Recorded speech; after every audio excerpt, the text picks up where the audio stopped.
Hello, lads.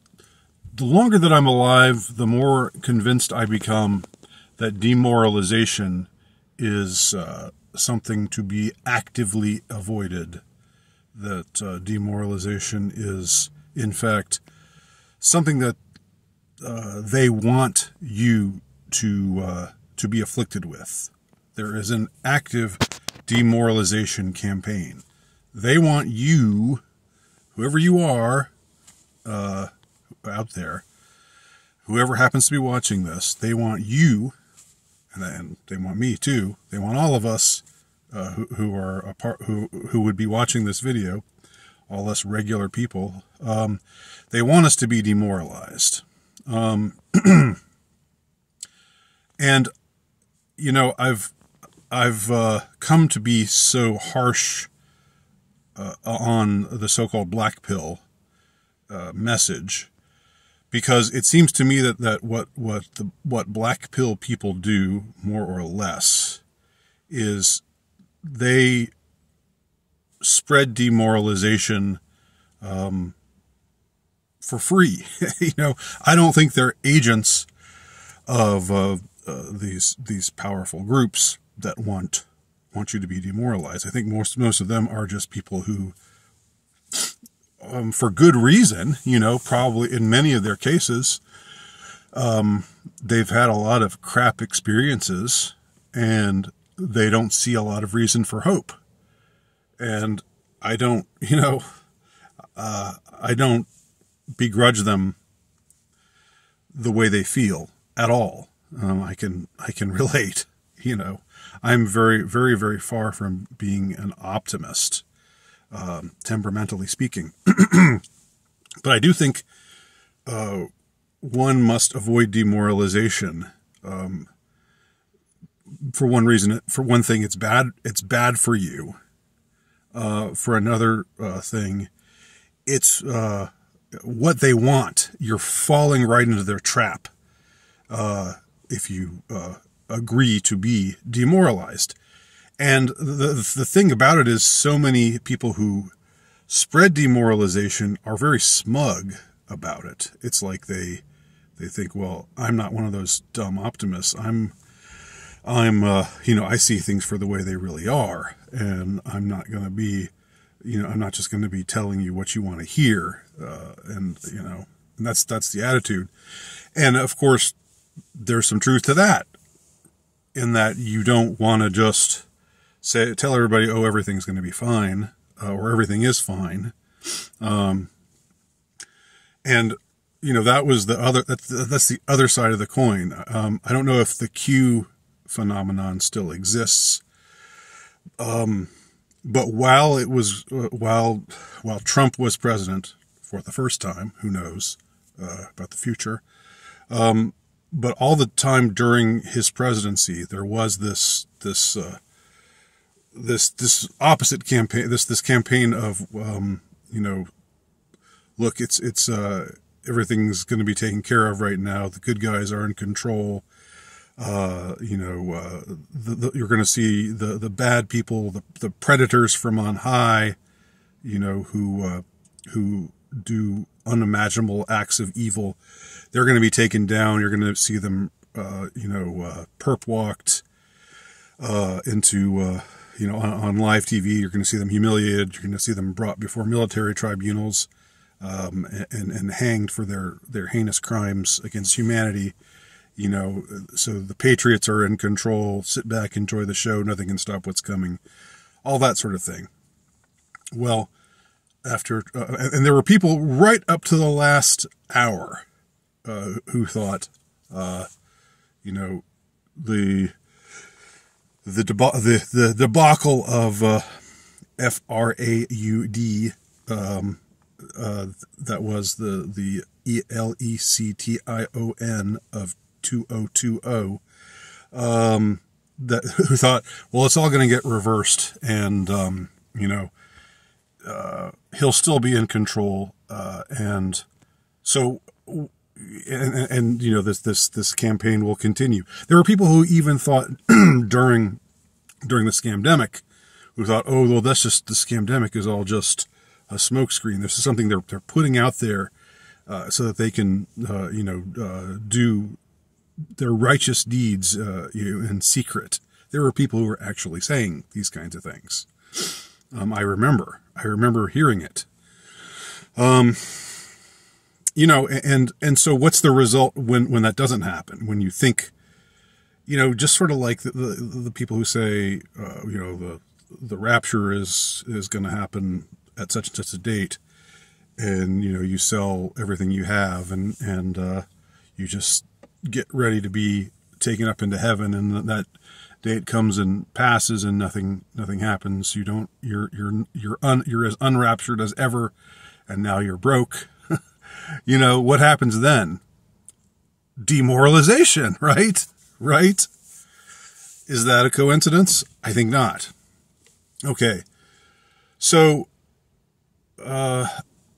that's just to preface the general message that I have concerning the importance of avoiding demoralization.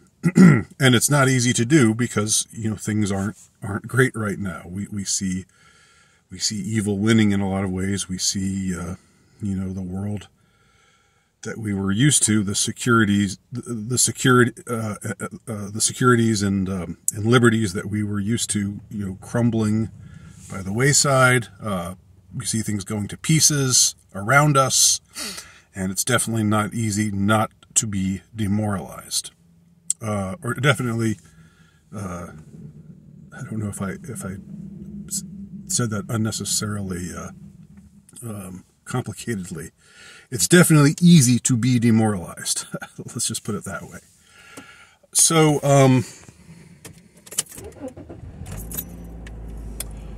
one of the ways in which I believe the demoralization campaign happens is we come to buy into something.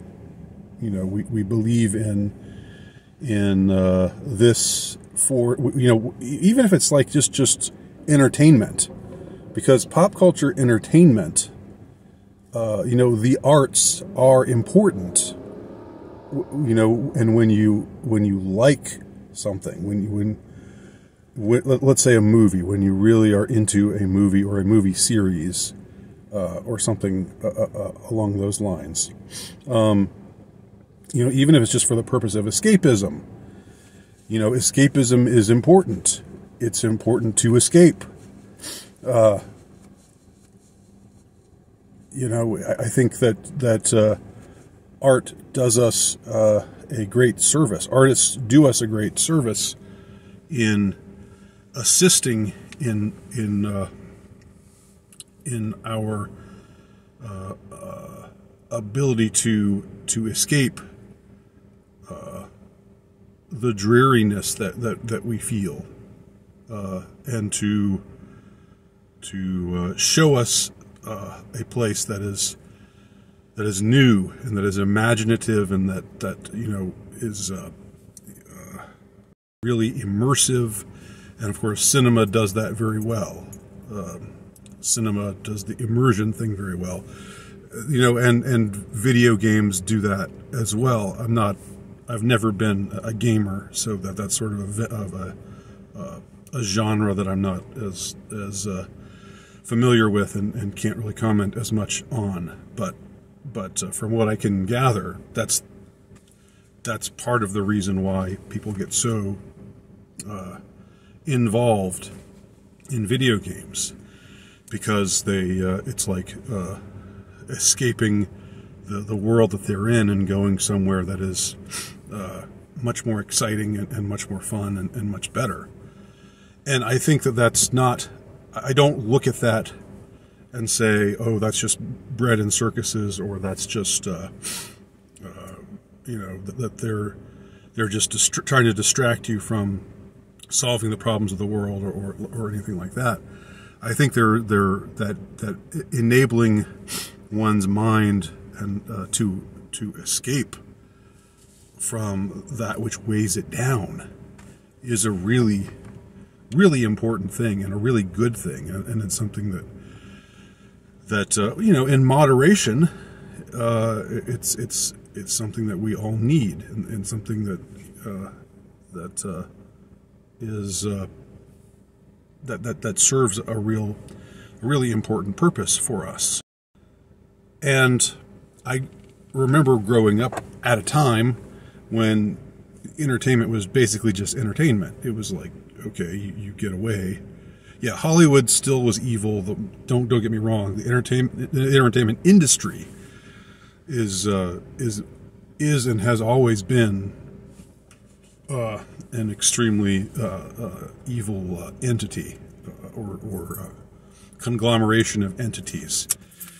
Not to say good people can't exist within it and do good things within it, but just generally speaking, it's a cesspit of awfulness, culturally speaking. But I remember when, for example, Star Wars, the original trilogy, the whole idea there, and George Lucas himself said it, the idea of the original trilogy, or of the very first movie, which was called Star Wars before it got renamed Star Wars A New Hope, a few years later, was to take people out of the troubles of the world and immerse them in this experience of being somewhere that is completely unfamiliar, and to refresh them in that way and make them forget the things that are vexing their minds in this world of grief and pain. The original Star Wars had politics to it. The world of Star Wars had politics to it, but any resemblance between the politics of Star Wars and politics in the real world, the world as we knew it, was entirely coincidental, as as that disclaimer sometimes reads. Any resemblance to real people, places, or whatever is entirely coincidental. So I'm talking about. I'm shrinking things down into just there's the whole macrocosm of the wokeification of pop culture, which in itself is I think an effort to demoralize, in that it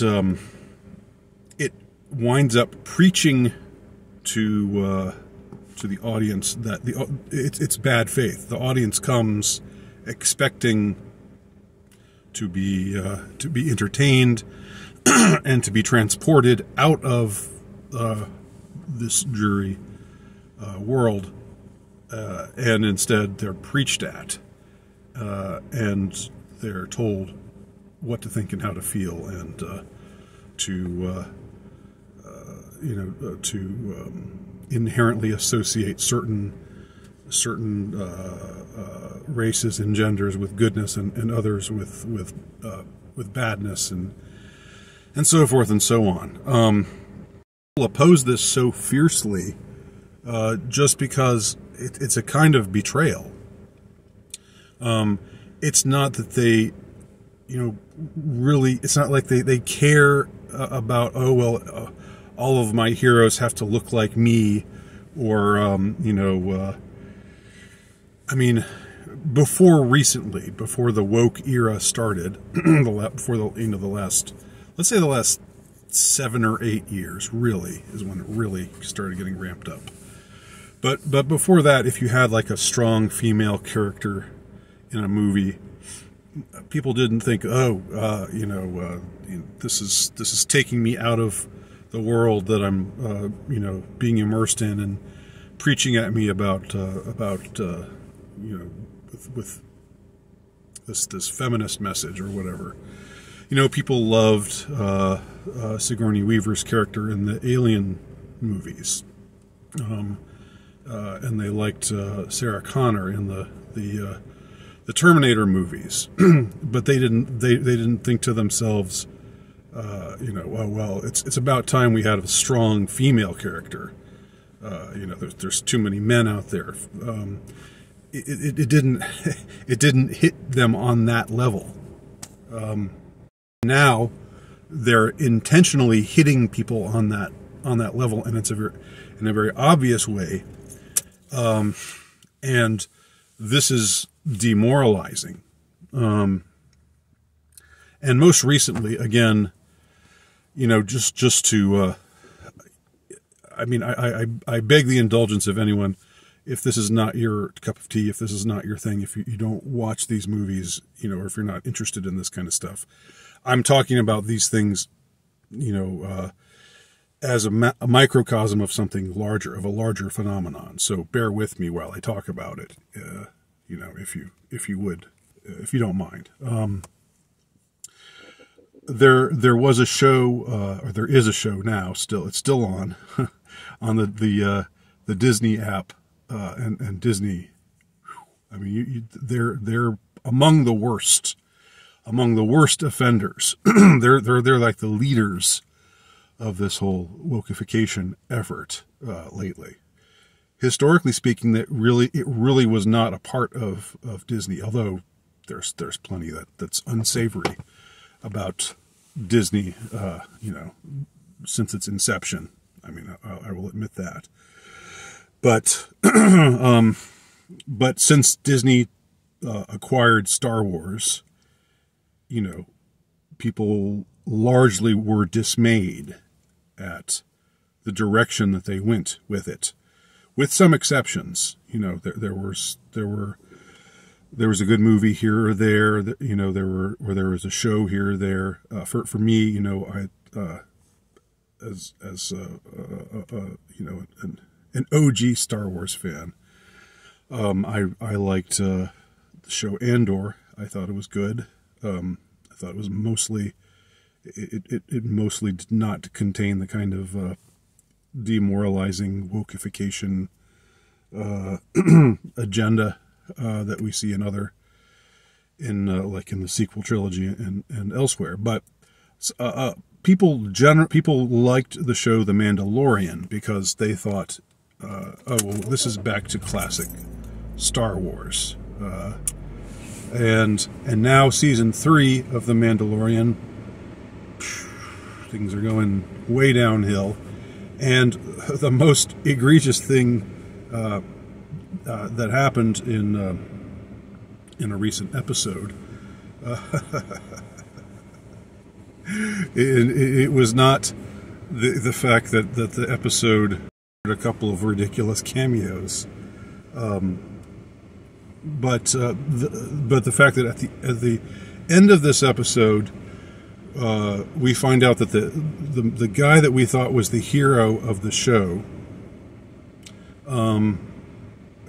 that he was the Mandalorian of the title. There's a scene where he says, "Actually, you should all follow her, and she's really superior to me because she rescued me, so she should have the black saber." Never mind what the black saber is; it doesn't matter. And you should follow her, and she'll lead us to where we need to go as a people. And then it's like, so now she's the Mandalorian. So now this chick, this side character,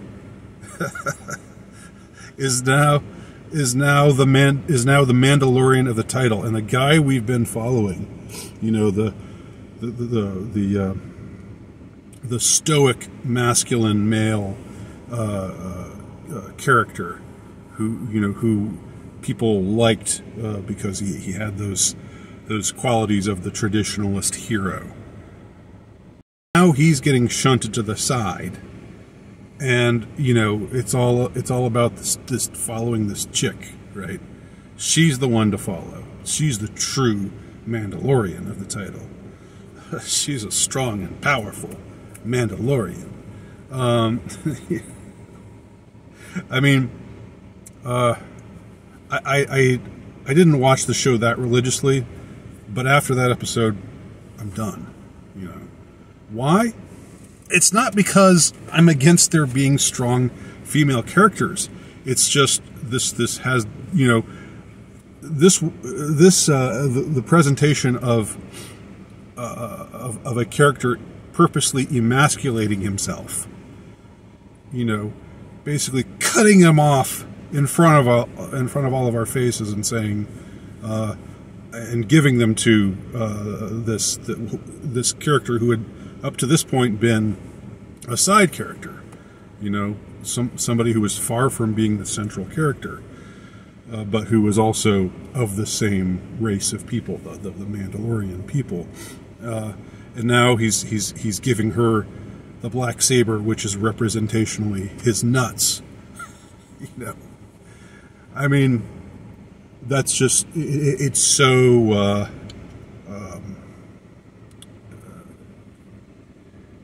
it's so non-artfully done. It's so blatantly in your face, with its effort to say, this guy, you thought it was about this guy all along. Well, now guess what? He's not important at all, and it's all about this chick. You got to follow her because feminism, man. You got to be a feminist. It's just, you know.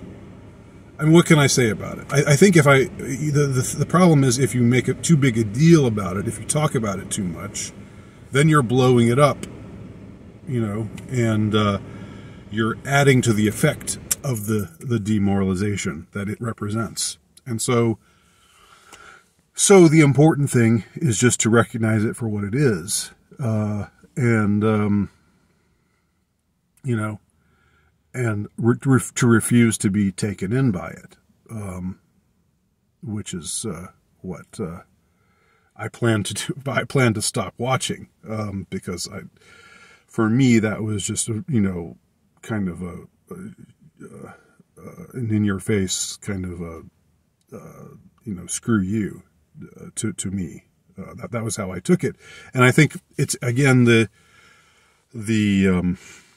betrayal of the audience that wants to go and escape and be entertained. Not just be entertained. There's a problem of looking at it that way. It's not just entertainment. It is something important in and of itself. And to have that, you know, pivot into actually, it's just this, ha ha ha.